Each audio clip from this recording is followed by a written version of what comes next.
Quand tu vois un poisson qui sera élevé avec un français très mal conjugué, tu sais. Alors, comme on DM, welcome to another day in your best fish farm, Linda Sarr. Alors aujourd'hui, je vous montre un empoisonnement de tilapia rouge dans un bac de 5 mètres cubes. Lorsque je vous ai promis vous montrer comment chercher l'argent tout en restant à la maison, amen it. Ça c'est le poisson, en fait l'une des races les plus compliquées en élevage. Donc il faut être debout pour pouvoir élever les tilapias ou les carpes alors. Avec les Linda, ça n'a plus besoin d'être propriétaire d'un terrain avant de se lancer dans la pisciculture. On vous montre comment élever dans les bacs, dans les fûts, dans les concrete bins et maintenant les étangs. On vous montre absolument tout en pisciculture. Donc, on montre comment également rentabiliser le petit espace disponible chez vous, que ce soit la cuisine, que ce soit la douche, que ce soit le balcon, peu importe l'espace disponible, on vous confectionne un récipient en fonction et pour que vous puissiez avoir un revenu fixe à la fin du mois, que ce soit un plan B ou bien un plan ou bien votre revenu mensuel, votre main revenu. Admirez la beauté de ce poisson. Est-ce que vous êtes même prêts? Quand j'étais en train de passer avec plusieurs personnes m'ont interpellé juste pour avoir le contact et puis commencer à se lancer également. Même les enfants comme ça m'interpellaient pour dire ah auntie, tu as le poisson. J'ai appris ça. Oh, ils posent des questions. C'est comme ça, c'est la pisciculture. Tu peux pas te lancer dans la pisciculture et puis tu ne fais pas sensation.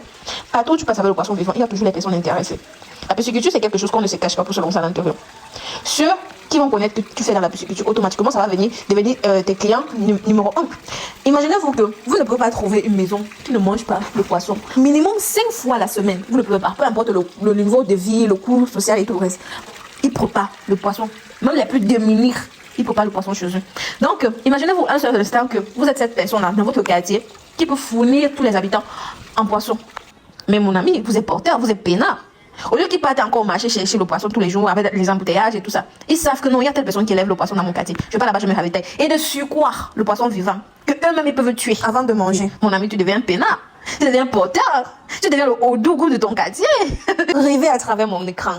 Admirez la chose. Vous rêvez, je réalise. Projetez-vous dans l'avenir avec la pisciculture parce que nul ne peut faire sans manger le poisson. Les mamans, les tontons, les tantines, les petites soeurs, les grandes soeurs là. Voici le business du moment.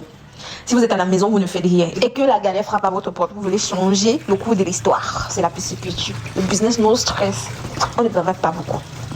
Les benguis ont déjà compris le jeu. Ils sont déjà dans la pisciculture en soc. Donc, même si tu as ton travail et que tu veux faire dans la pisciculture en tant que plan B, ça ne prend pas du temps. Pas besoin de dire non, tu vas abandonner ton autre job parce que tu fais dans la pisciculture, ça prend le temps de nourrir, de changer, blablabla. Non, ça te donne le temps de faire absolument tout ce que tu veux. Vous avez tellement de l'espace, vous avez tellement de temps à vous de réaliser vos rêves quand vous faites dans la pisciculture.